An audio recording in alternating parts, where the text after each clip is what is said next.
الحمد لله نحمده ونستعينه ونستغفره ونؤمن به ونتوكل عليه ونعوذ بالله من شرور أنفسنا ومن سيئات أعمالنا من يهده الله فلا مضل له ومن يضلله فلا هادي له ونشهد أن لا إله إلا الله وحده لا شريك له ونشهد أن سيدنا وسندنا وحبيبنا ومولانا محمدا عبده ورسوله صلى الله تعالى على خير خلقه وبارك وسلم تسليما كثيرا كثيرا أما بعد فأعوذ بالله من الشيطان الرجيم بسم الله الرحمن الرحيم إن الله لا يخفى عليه شيء في الأرض ولا في السماء وهو السميع العليم عن ابن عباس رضي الله تعالى عنهما قال كنت خلف النبي صلى الله عليه وسلم يوما فقال يا غلام إني أعلمك كلمات احفظ الله يحفظك احفظ الله تجده تجاهك إذا سألت فاسأل الله وإذا استعنت فاستعن بالله واعلم أن الأمة لو اجتمعت على أن ينفعوك بشيء لم ينفعوك إلا بشيء قد كتبه الله لك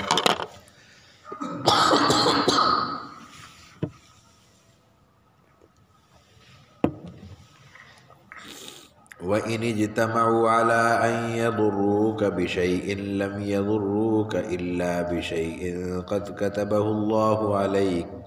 رفعت الأقلام وجفت الصحف وفي رواية غير الترمذي احفظ الله تجده أمامك تعرف إلى الله في الرخاء يعرفك في الشدة واعلم أن ما أخطأك لم يكن ليصيبك وما أصابك لم يكن ليخطئك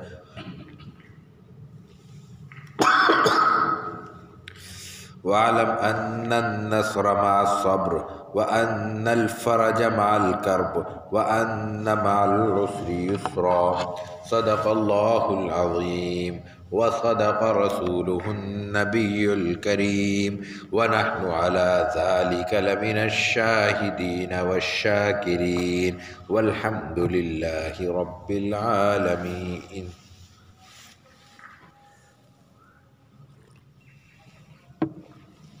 گزشتہ نشست میں ہم نے یہ روایت آپ کے سامنے پیش کی تھی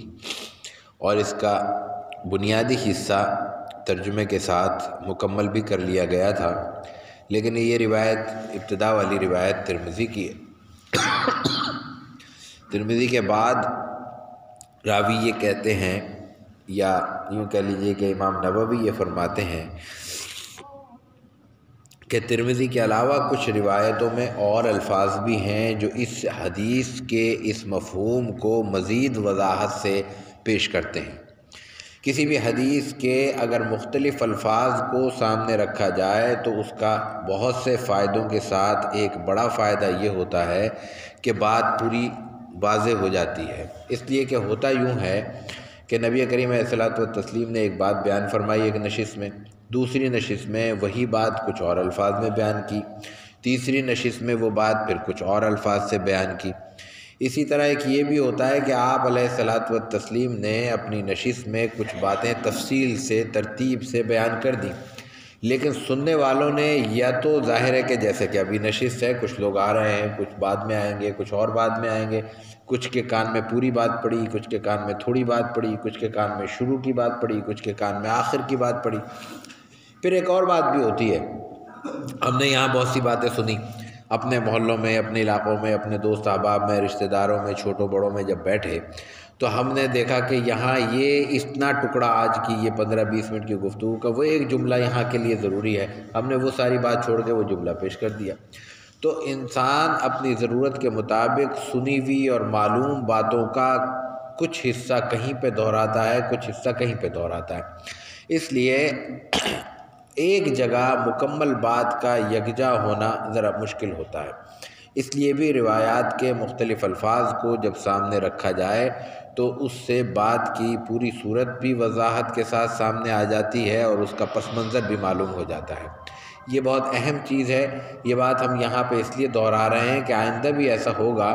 کہ ایک ہی واقعے کے مختلف الفاظ ہمارے سامنے آئیں گے اور پھر ہم ان سے کوشش کریں گے کہ پوری وضاحت ہو سکے یا پوری تصویر ہمارے آنکھوں کے سامنے بن سکے۔ تو روایت کا میں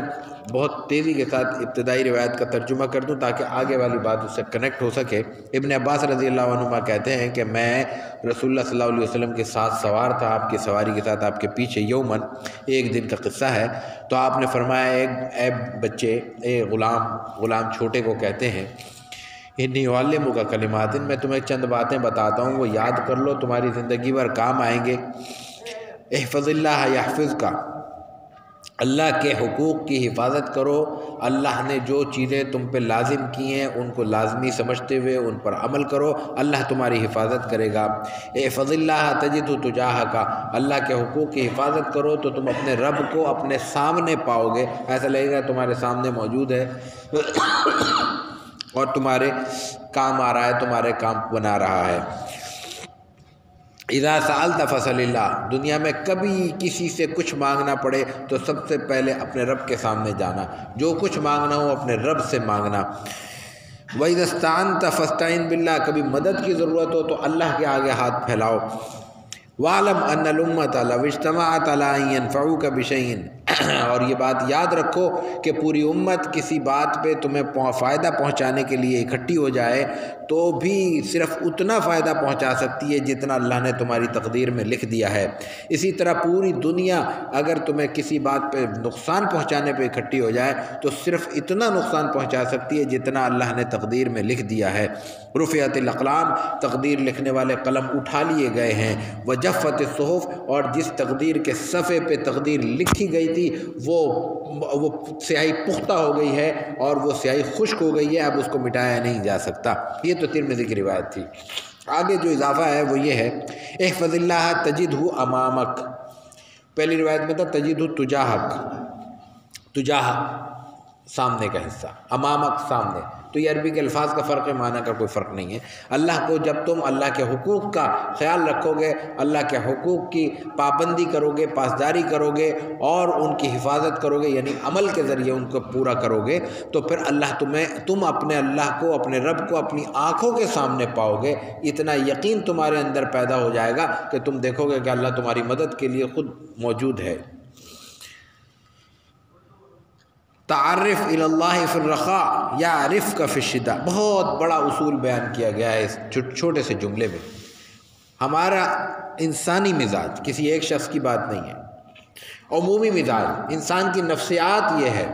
کہ وہ مشکل میں اللہ کے دربار میں آتا ہے، پریشان ہوتا ہے تو اس کا ہاتھ پھیلتا ہے، پریشان ہوتا ہے تو وہ اللہ کے حضور سجدہ ریز ہوتا ہے، کوئی ضرورت پیش آتی ہے تو وہ اللہ کے حضور آتا ہے، کاروبار کا کوئی مسئلہ ہو جائے، ملازمت کا کوئی مسئلہ ہو جائے، امتحان قریب آ جائے، رزلٹ قریب آ جائے، ہم اللہ کے یہاں جاتے ہیں، اللہ کے حضور جھکتے ہیں، اللہ سے مانگتے ہیں، اور یہ بہت بڑی بات ہے۔ ضرورت کے وقت بھی اپنے رب کو یاد کر لینا نیکی ہے، کوئی برائی کی بات نہیں ہے، کمزوری کی بات نہیں ہے، لیکن اس سے اوپر کا بھی ایک درجہ ہے۔ وہ درجہ یہ ہے کہ جب تنگی نہ ہو، جب فراخی ہو، جب آسانی ہو، جب آسائش ہو، جب سب کام اپنے وقت پر اپنے ڈھب سے ہو رہے ہوں، جب کسی کام کے لیے پریشانی کا سامنا نہ ہو، جب کسی زندگی کے کسی مرحلے میں بھی کوئی رکاوٹ ہمارے سامنے نہ ہو، جس کو آسانی کہتے ہیں، فراخی کہتے ہیں، کشادگی کہتے ہیں، اس حال میں بھی انسان اپنے رب کے سامنے جھکے، اس حال میں بھی اپنے رب کو پہچانے، اس حال میں بھی اپنے رب کے آگے سجدہ ریز ہو، اس حال میں بھی اس سے آگے دعائیں مانگے اور اس کا شکر ادا کرے۔ تو جب پریشانی ہوتی ہے تو پھر انسان کو زیادہ بھاگنے کی ضرورت نہیں ہوگی، اللہ تعالیٰ اس وقت اس کا خیال کرے گا، اس وقت اس کی مدد کو آئے گا اور اس وقت اس کے رہنمائی کرے گا اور اس کی نصرت کا معاملہ فرمائے گا۔ تعرف الی اللہ فی الرخاء، کشادگی کے اور فراخی کے زمانے میں، آسانی کے زمانے میں اگر اللہ کو پہچانو گے تو اللہ تعالیٰ تمہیں شدت میں پہچانے گا، تکلیف میں پہچانے گا، مسائل کی صورتحال جب ہوگی اس وقت تمہاری مدد کو آئے گا۔ وعلم، اور ایک اور اصول اسی کی درجے کا ایک بڑا اصول بیان کر دیا، ان ما اخطاک لم یکن لیصیبک، جو چیز انسان کو خطاؤں اور گناہوں کی طرف لے جانے والی ہو، غلط راستوں پہ چلانے والی ہو، وہ کبھی سیدھے راستے پر نہیں چلا سکتی۔ جس راستے سے گزر کر انسان ہمیشہ ٹھوکریں کھاتا ہو، جس شخص کے ساتھ چل کر انسان نے ہمیشہ نقصان اٹھایا ہو، جس بندے کی مان کر انسان کو ہمیشہ خسارے کا سودا کرنا پڑا ہو، اس سے کبھی خیر کی توقع نہیں رکھنی چاہیے۔ اس لیے کیونکہ اصول یہ بیان فرمایا جناب رسول اللہ صلی اللہ علیہ وسلم نے، ما اخطأک لم یکن لیصیبک وما اصابک لم یکن لیخطئک، اور جہاں سے تمہیں خیر ملتی ہو، جہاں سے تمہیں بھلائی ملتی ہو، جس راستے پر تم چل کے اچھائی پاتے ہو، اس راستے پہ خطرے کی بات نہیں ہوتی، وہاں پہ پھر تمہیں خطا کا سامنا نہیں کرنا پڑے گا۔ وعلم، اور آگے پھر 3 جملے عطا فرمائے، تینوں جملے 3 بڑے اصول ہیں اور ہم میں سے ہر شخص کو ان چیزوں سے واسطہ پڑتا ہے۔ یہ تینوں اصول ہم میں سے ہر شخص کے لیے بار بار زندگی میں کام آنے والے اصول ہیں، لیکن ہم وقت پڑھنے پر ان اصولوں کو بھول جاتے ہیں یا واقف ہی نہیں ہوتے۔ ہمیں پڑھا ہی نہیں، ہمیں نہ قرآن کا علم ہے، نہ رسول اللہ صلی اللہ علیہ وسلم کے احادیث کا اور تعلیمات کا علم ہے۔ یہ اصول تعلیمات کو جان کر ہی حاصل ہو سکتے ہیں، قرآن کو اور حدیث کو پڑھ کر ہی معلوم ہو سکتے ہیں۔ اصول کیا ہے؟ پہلا اصول النصر مع الصبر۔ ہم بار بار کہتے ہیں اللہ کی مدد نہیں آتی، ہمیں اللہ کی مدد چاہیے۔ ہم میں سے ہر شخص کو ہر وقت اللہ کی مدد درکار ہے، انفرادی طور پر بھی، اجتماعی طور پر بھی، قوموں کو بھی، حکومتوں کو بھی، ملتوں کو بھی، ریاستوں کو بھی، اور فرد واحد کو بھی، خاندان کو بھی، قبیلے کو بھی اللہ کی مدد درکار ہے۔ اللہ کی مدد کے بغیر ہم ایک قدم آگے بڑھنے کے روادار نہیں ہو سکتے۔ لیکن اللہ کی مدد آئے گی کیسے؟ ان النصر مع الصبر، جب مدد کی ضرورت ہو۔ مدد کی ضرورت کب ہوگی؟ جب مشکلات ہوں گی، جب پریشانیاں ہوں گی، جب مصائب ہوں گے، جب رکاوٹیں ہوں گی، جبھی تو انسان کو مدد کی ضرورت ہوگی۔ اس وقت انسان کے کرنے کا کام کیا ہے کہ اس عمل کے ذریعے اللہ کی مدد جلدی سے اس کی طرف متوجہ ہو جائے۔ اس وقت کرنے کا کام یہ ہے، ان النصر مع الصبر، انسان صبر اور استقامت کا ثبوت دے، اس کے قدم ایک جگہ جم جائیں، ڈگمگائیں نہیں۔ صبر کے مفہوم پہ پہلے گزشتہ کئی نشستوں میں ہم بات کر چکے ہیں۔ صبر کا مفہوم اپنے قدموں کو اپنی جگہ پہ اس طرح جما لینا، اپنے آپ کو اس طرح تھام لینا کہ اس کے قدم بھی نہ ڈگمگائیں، اس کے خیالات میں بھی کوئی تزلزل اور تذبذب پیدا نہ ہو، اور وہ یکسوئی کے ساتھ اپنے رب کی طرف دیکھتے ہوئے اس کی رحمت کی طرف متوجہ ہو کر اچھے وقت کا انتظار کرے اور اپنی قوتوں کو مجتمع کرے اس وقت کے لیے جب اس کو مناسب موقع ملے اور وہ اپنے خدمات انجام دے سکے، اپنے کام کر سکے۔ یہ ہے بنیادی طور پہ صبر۔ اس کو اپنی زندگی میں لازم جان کر جب انسان اپنے رب کی طرف توجہ کرے گا، وہ مرحلہ ہوگا جب اللہ کی مدد آئے گی۔ ان النصر مع الصبر، یہ اصول رسول اللہ صلی اللہ علیہ وسلم نے جو ان الفاظ میں عطا فرمایا۔ دوسرا اصول وَأَنَّ الْفَرَجَ مَعَ الْكَرْبِ، مشکلات کس کی زندگی میں نہیں آتی؟ تکلیف کس کو نہیں ملتی دنیا میں آنے والا؟ کون شخص ہے جس کو کبھی غم کا سامنا نہ ہو، تکلیف اور دکھ کا سامنا نہ ہو؟ کسی بھی نوعیت کی ہو سکتی ہے، اللہ تعالیٰ محفوظ رکھے۔ اللہ تعالیٰ سے جو مانگنے کی چیز ہے وہ عافیت ہے، لیکن انسانی زندگی کے تسلسل میں یہ سب چیزیں انسان کے سامنے آئیں گی اور بار بار انسان کا اس سے واسطہ پڑے گا۔ اس وقت کیا کرنا ہے؟ ان الفرج مال کر، جب یہ تکلیف آتی ہے اس کے بعد ہی کشادگی ہوتی ہے۔ یعنی گویا کہ رسول اللہ صلی اللہ علیہ وسلم فرما رہے ہیں کہ اگر کسی تنگی کا، کسی پریشانی کا، کسی دکھ اور غم کا سامنا ہو تو یاد رکھو کہ تمہارے لیے کسی اللہ کی طرف سے کسی بڑی کشادگی کا انتظام ہو رہا ہے، بڑی آسانی کا انتظام ہو رہا ہے، بڑی کسی تکلیف سے بچانے کا اہتمام ہو رہا ہے اللہ تعالیٰ کی طرف سے۔ ان الفرج مال کرب، تکلیف اور غم کے ساتھ اللہ تعالیٰ نے فراخی اور کشادگی رکھی ہے۔ لیکن جب غم آتا ہے، جب دکھ کا سامنا کرنا پڑتا ہے، جب پریشانی کا واسطہ پڑتا ہے تو انسان تمام چیزیں بھول جاتا ہے اور اس کی پوری توجہ اس تکلیف کی طرف ہو جاتی ہے، اور پھر انسان اگر اس موقع پر صبر سے کام نہ لے تو پھر اس کی زبان سے بھی ایسے ناروا اور نامناسب جملے ادا ہونے لگتے ہیں جو اس کے لیے مناسب نہیں ہوتے، جو اس کے ایمان کے منافی ہوتے ہیں، جو بندگی کے منافی ہوتے ہیں۔ انسان کا اپنے رب سے کیسے شکوہ ہو سکتا ہے؟ شکوے شکایت کا مفہوم کیا ہے؟ ایک شخص جو صبح سے شام تک اپنے مالک اور آقا کی خدمت میں مصروف ہے اور آقا کی جانب سے بھی اس کی تمام ضرورتوں کا خیال رکھا جا رہا ہے، وقت پہ اس کو کپڑا لتا ملتا ہے، وقت پر اس کو آرام کا موقع دیا جاتا ہے، وقت پر اس کو کھانے کی ضرورتیں اس کی پوری کی جاتی ہیں، پینے کی ضرورتیں اس کی پوری کی جاتی ہیں، لیکن ایک وقت ایسا آتا ہے کہ کھانے کا وقت ڈسٹرب ہو جاتا ہے کسی بھی وجہ سے، کھانا لیٹ ہو گیا، اب بھوک تو لگے گی، پیاس تو لگے گی، ضرورت تو محسوس ہوگی، لیکن برسوں سے ایک شخص جو آپ کے معمول کو پورا کر رہا ہو اگر کسی ایک وقت کسی بھی مجبوری کے سبب بالفرض وہ اس معمول میں تاخیر کا سبب بن جائے تو انسان کو شکایت کا موقع ملنا چاہیے۔ کیا انسان کے لیے جائز ہے کہ وہ کہے کہ جناب یہ کیا ہوا، مجھے تو کھانا ہی نہیں ملا؟ تو وہ جو 25 سال سے کھانا وقت پہ مل رہا تھا اس کا شکر کہاں گیا؟ وہ جو 40 برس سے انسان کی ضرورتیں وقت پہ پوری ہو رہی تھی اس کا شکر کہاں گیا؟ تو انسان کا عمومی مزاج یہ ہے کہ جب اس کو تکلیف محسوس ہوتی ہے تو ساری آسائشیں، سارے آرام اور سکون، ساری زندگی کی رحمتیں اور نعمتیں انسان بھول جاتا ہے، اور اس وقت جب وہ بھول جاتا ہے تو نتیجتاً وہ اپنے رب کی مہربانیوں کو بھولنے لگتا ہے، اور رب کی رحمتوں کو جب انسان بھولے گا تو ناشکری کرے گا۔ اس ناشکری کی کیفیت سے انسان کو بچانے کے لیے رسول اللہ صلی اللہ علیہ وسلم یہ فرما رہے ہیں کہ بنیادی طور پہ یہ مشکلات اور مشقتیں تو انسانی زندگی کا حصہ ہیں، ان کو تو کوئی نہیں روک سکتا، لیکن اس موقع پر اگر کوئی مشقت کسی پر آ جائے تو اس کے لیے یہ خیال اس کی مشقت کو کم کر دے گا کہ اس کے بعد اللہ تعالیٰ کی طرف سے فراخی آنے والی ہے، اس کے بعد اللہ تعالیٰ کی طرف سے آسانی آنے والی ہے، اس کے بعد اللہ تعالیٰ کی طرف سے رحم اور کرم کا معاملہ ہونے والا ہے۔ یہ دوسرا جملہ تھا۔ پہلا جملہ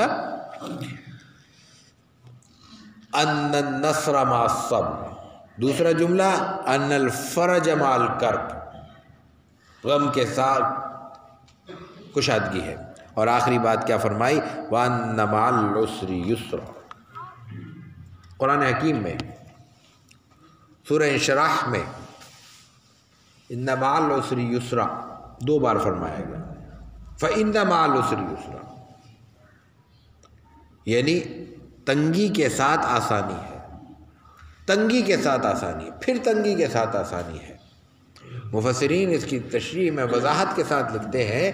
کہ، اور اس کا قاعدہ ہے جو ظاہر ہے کہ اس وقت بیان کرنے کا محل نہیں ہے، بلاغت کا اصول ہے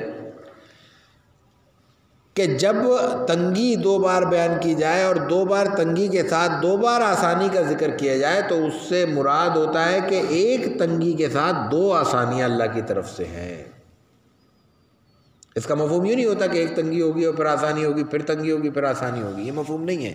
اس کا مطلب یہ ہے کہ کم از کم ایک بار کوئی مشکل، کوئی دقت، کوئی پریشانی، کوئی غم، کوئی تکلیف انسان کو پہنچے گی تو اس کے جگہ اللہ تعالیٰ دو آسانیاں، دو راحتیں، دو فراخیاں، دو سہولتیں، دو رحمتیں عطا کرے گا۔ وہی بات اس روایت میں رسول اللہ صلی اللہ علیہ وسلم نے فرمائی کہ عسر جو ہے یسر کے ساتھ ہے۔ عسر کہتے ہیں تنگی کو اور یسر کہتے ہیں آسانی کو۔ آسانیاں انسان کو اسی وقت زیادہ محسوس بھی ہوتی ہیں جب مشکل دور گزار کر آئے۔ انسان اگر آسانی اور آسائش میں زندگی گزار رہا ہو تو بڑی سے بڑی آسائش کی قدر محسوس نہیں ہوتی۔ تو ان پریشانیوں، ان مشکلات، ان مصائب اور ان آلام کا ایک فائدہ یہ بھی ہے کہ اس کے نتیجے میں انسان اپنے رب کی طرف متوجہ ہوتا ہے، دوبارہ بھٹکا ہوا راہی واپس اپنے راستے کو لوٹ جاتا ہے۔ اور دوسری اس کی افادیت یہ ہے کہ اس کے دل میں آسانی کی، آسائش کی، رحمت کی، کرم کی قدر محسوس ہونے لگتی ہے، اور وہ نعمتیں جو انسان صبح شام فائدے اٹھا رہا ہے جن سے، ان کی پھر اس کے دل میں قدر اور منزلت جاگنے لگتی ہے۔ ہم صبح شام دیکھ رہے ہیں، ایک ذرا سے آنکھ میں ایک معمولی سے کوئی تنکا چلا جائے تب پتہ چلتا ہے کہ یہ کتنی بڑی نعمت ہے جس سے ہم برسوں سے مستفید ہو رہے تھے اور اس کی قدر و منزلت ہمارے سامنے نہیں تھی۔ اور اسی آنکھ کو اس تکلیف سے بچانے کے لیے کتنی بار ہمیں جانا پڑے گا، کتنے ڈاکٹروں سے رابطہ کرنا پڑے گا، اور کتنا خرچ کرنے کے بعد بھی ہم وہاں تک نہیں پہنچ سکتے جو خاموشی سے اللہ تعالیٰ نے اصل صورت میں ہمیں عطا کر دی۔ تو یہ مفہوم ہے اس روایت کا جو آپ کے سامنے پیش کی گئی۔ اللہ تعالیٰ ہمیں عمل کی توفیق عطا فرمائے۔ وآخر دعوانا ان الحمد للہ رب العالمین۔